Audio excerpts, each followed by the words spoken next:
If I told you that the very pain you're hiding from is the birthplace of your greatness, would you believe me? What if I said your breakdowns are not the end, but the raw material of your legacy? Stay with me, because by the time we're done, you won't just understand why champions rise. You'll feel it burning in your bones. Pain is not punishment. It is preparation. It is the raw material from which power is born. And just like no seed can grow unless it's buried in the dirt, no soul can rise to greatness unless it's first buried in adversity. Pain breaks the surface of our comfort.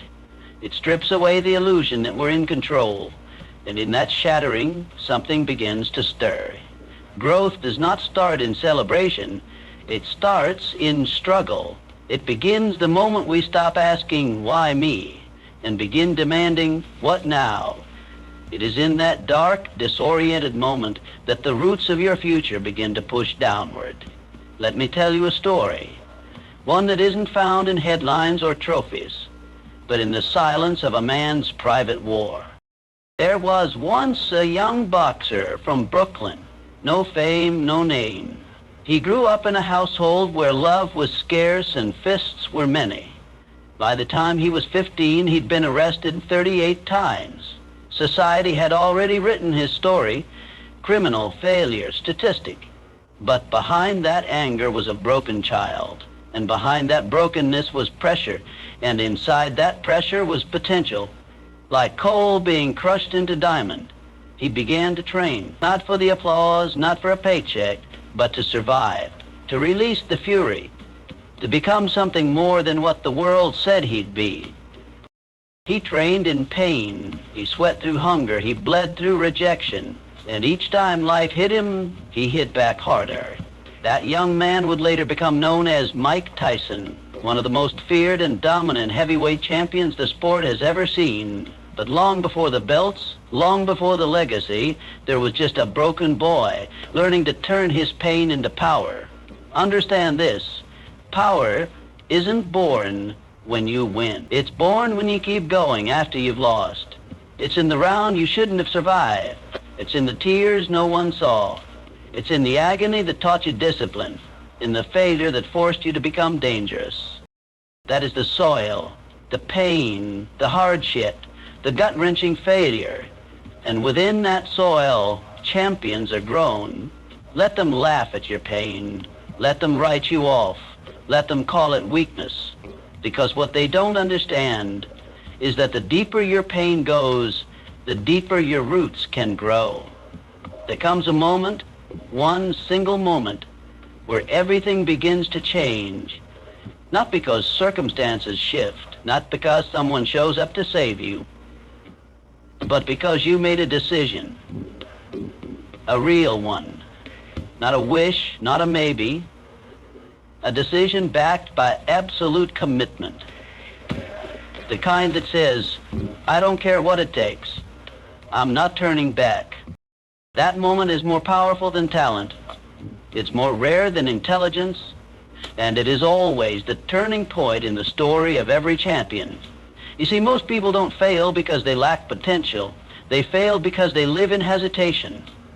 They dance on the edge of change, but never step fully into it. They hope things improve, but they never decide to transform. And there is a massive difference between wanting and wanting says, I'll do it if it's easy. Deciding says, I'll do it no matter what. And that no matter what is the birthplace of your power. Let me show you what I mean through the life of someone who changed history. Not because she was born with privilege, but because she made an unshakable decision. It was December 1st, 1955, in Montgomery, Alabama.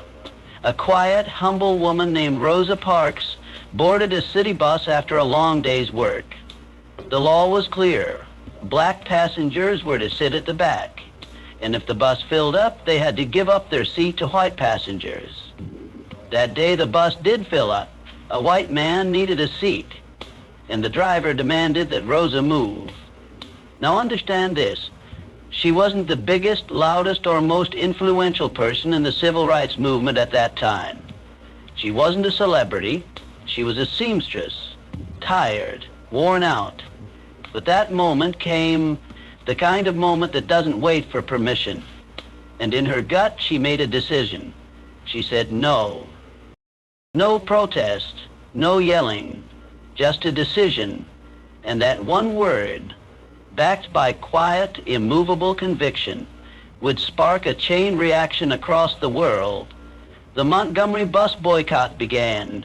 A new leader emerged, Dr. Martin Luther King Jr., and the civil rights movement found its heartbeat. But none of that happened because of a perfectly crafted plan. It happened because of a decision made by a woman who had every reason to sit down, but instead chose to stand tall. That's the truth of all turning points. They are born in moments of pressure, when compromise would be easier, when comfort is calling, and when no one would blame you for giving up. But champions are not defined by their conditions. They are defined by their choices. The decision to keep fighting, the decision to rise early, the decision to believe in something no one else sees, the decision to act, to risk, to sacrifice, and to persist. When quitting would be the logical path. And what most people don't realize is that it's not the big decision that changes everything. It's the moment you decide, really decide, to stop living in between, to stop negotiating with mediocrity, to burn the boats, to remove retreat as an option, to say, I'm all in, I'm doing this, not someday, now. Fear is the most persistent enemy of success. It whispers in your ear at night, it tightens your chest when opportunity knocks, and it paralyzes you in the face of risk. Fear is ancient. It's wired into your biology. It was meant to protect you from danger, but in the modern world it often only protects you from your own potential. But there is a force even more ancient, more powerful, more enduring than fear, and that is faith. Not blind optimism, not hope with no backbone, but faith, the deep, immovable belief in something greater than the obstacle in front of you. Faith is the engine that allows the human soul to walk into fire and not be consumed. Because when fear says, what if I fail? Faith answers, what if this is exactly where I rise? And the truth is, you can't just think your way out of fear. You have to believe your way through it. Faith doesn't eliminate fear, it overpowers it. Let me show you what faith looks like when it's tested in the fire. In the early 1930s, during the Great Depression, millions of people in America had lost everything. Banks had collapsed. Families were starving. Businesses were gone. Among them was a man named Walt Disney. He had already failed in business before. His first animation company had gone bankrupt. He'd been cheated, mocked, and pushed aside by powerful competitors. During the worst economic collapse in modern history, when even the most successful men were holding on to pennies, Walt had an idea to create a full-length animated film, a cartoon, a fairy tale. A risk so outrageous, people in Hollywood called it Disney's folly. They told him no one would sit through an animated feature, that it would bankrupt him, that he was delusional, and maybe he was, but he had something they didn't. He had faith, not just in his talent, but in the unseen. He believed in the story before it existed. He believed in magic before anyone could watch it light up a screen. He mortgaged everything he had, sold his belongings, worked around the clock. He poured every drop of his soul into that film.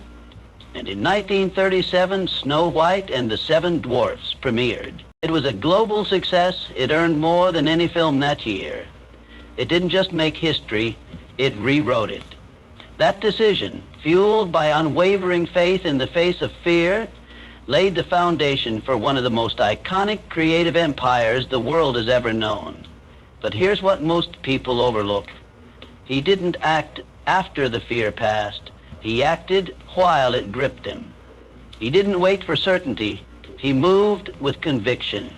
That's what faith does. It doesn't need proof. It creates the proof. Fear builds prisons in the mind. It convinces you to shrink, to hesitate, to play small. But faith kicks open the door. Faith says, this fear is not final. It's a signal, a sign that I'm standing at the edge of something bigger than me. When you operate in fear, you measure your steps. You stay safe. You look for guarantees. When you operate in faith, you step into the unknown with power. You speak before you're fully ready. You build before the resources show up. You commit before the outcome is certain.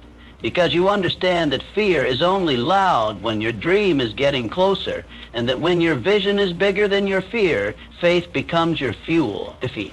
It's one of the most misunderstood experiences in the human journey. Most people confuse it with failure. They think when something doesn't go their way, when a plan collapses, when a door slams shut, when they lose, fall, or get rejected, that it's over. But defeat is not the end. It's feedback. It's redirection. It's correction from reality, not condemnation from it. See, defeat is like a storm. It passes. It wrecks things, yes. It can break you down, but it doesn't define you. What defines you is what you do after it hits. You see, defeat only becomes permanent when you decide to stay down, when you choose to agree with it, when you wear it like a name tag and let it rewrite your identity. That's when temporary defeat transforms into lifelong regret. Not because of what happened, but because of what you allowed it to mean. Let me take you into the story of one of the greatest comebacks in the history of business, sports, and belief itself. In 1993, a young man named Michael Jordan shocked the world when he walked away from basketball. He was at the peak of his career. 3 championships in a row, MVPs, global superstardom. But behind the curtain, he was exhausted, drained, and grieving. His father, the man who had been his biggest supporter, had just been murdered. Jordan stepped away from the game that had defined his entire life, and just like that, the world questioned everything. Was he done? Had defeat finally caught up with him? Had the pressure, the tragedy, the expectation broken him? He tried something wild. He pursued professional baseball. Critics tore him apart. They mocked him, said he was washed, said his legacy was tainted, said he should have stayed gone. But here's what they didn't understand.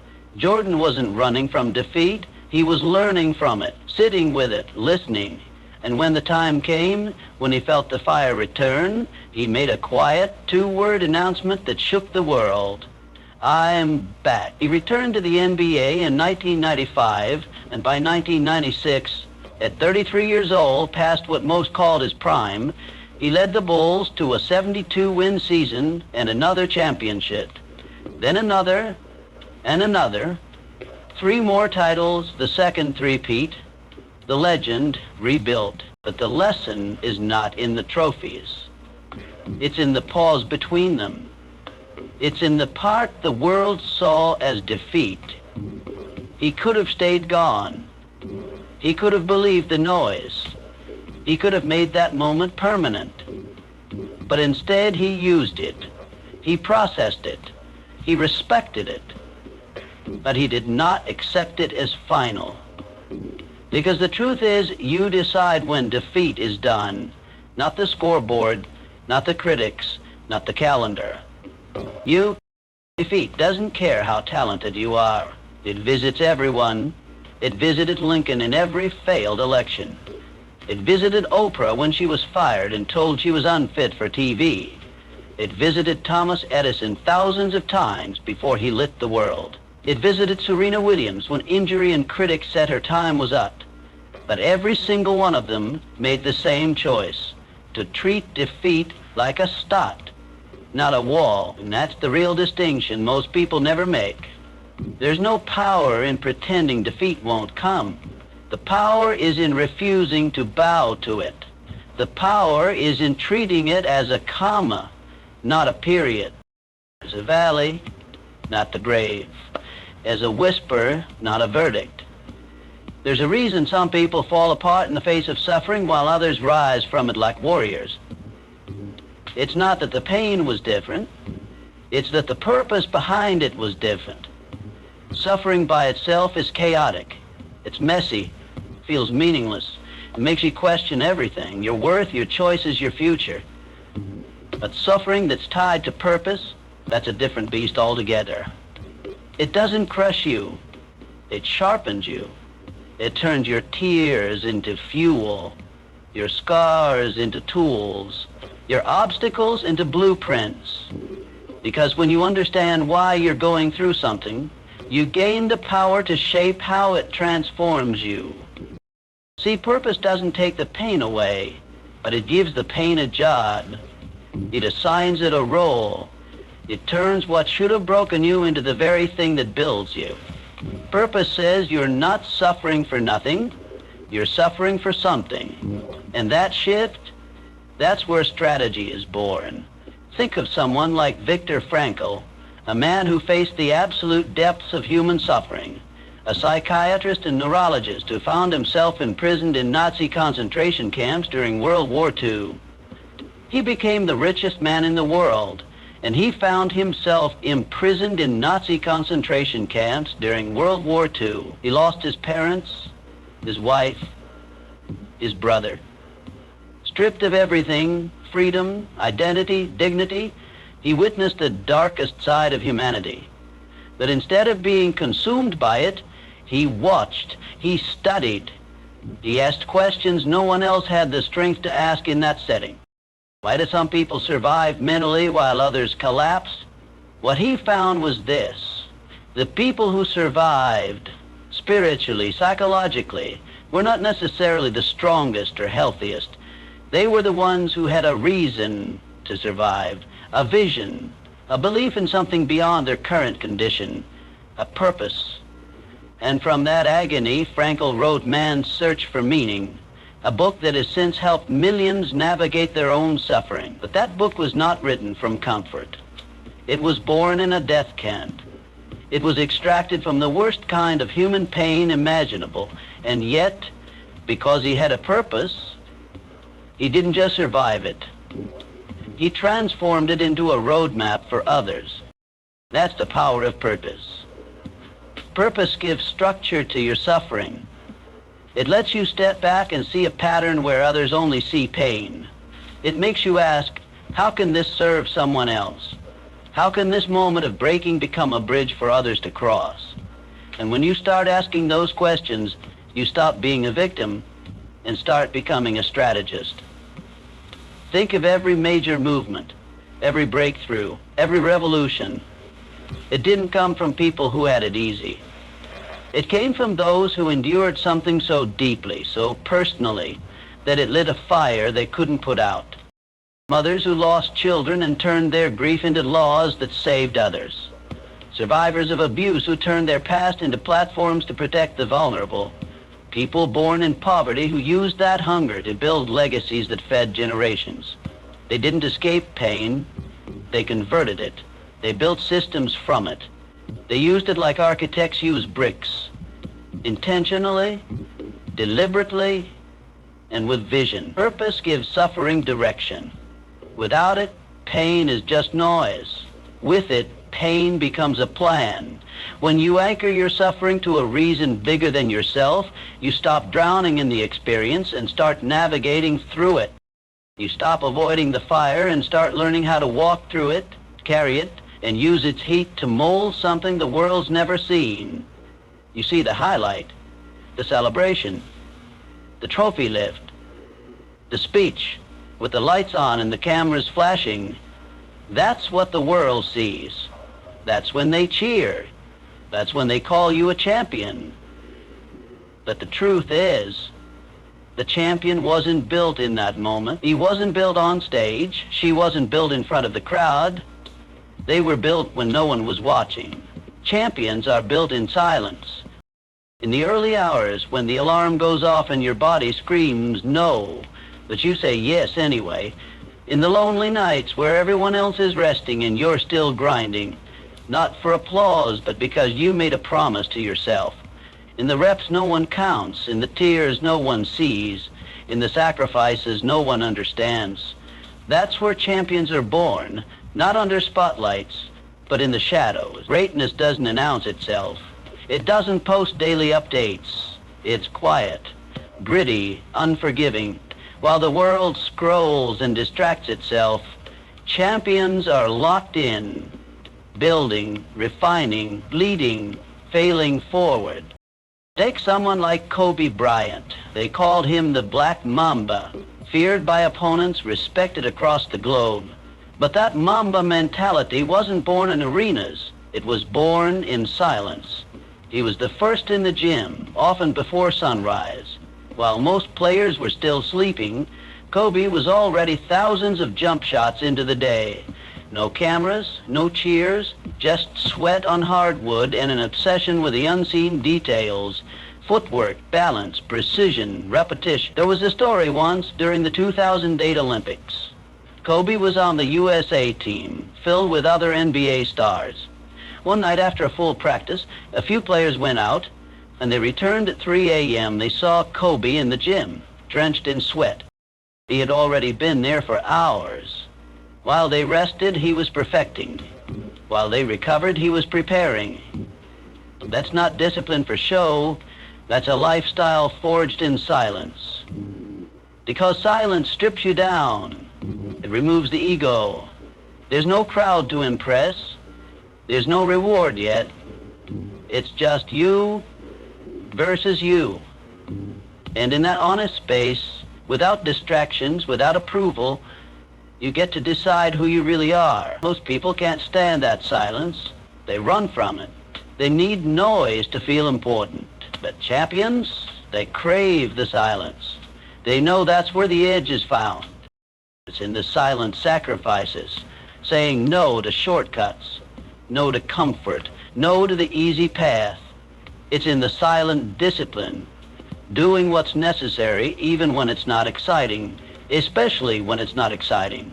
It's in the silent obsession, watching film, studying weaknesses, analyzing every inch of their craft when no one else cares to.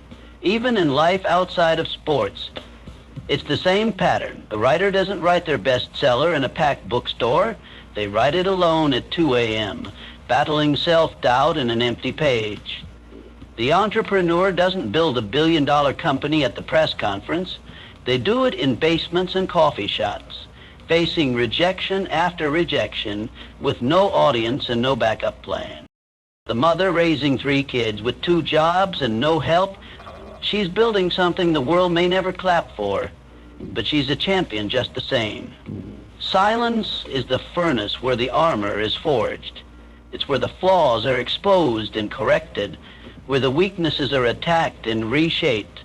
It's where the vision is crafted in secret, so that one day, when the world finally sees the result, they call it destiny, not realizing it was discipline all along. And that's the hidden truth. The silence is never empty. It's full of answers if you're willing to sit with it. It's full of tests if you're bold enough to take them. And it's full of power if you're humble enough to earn it.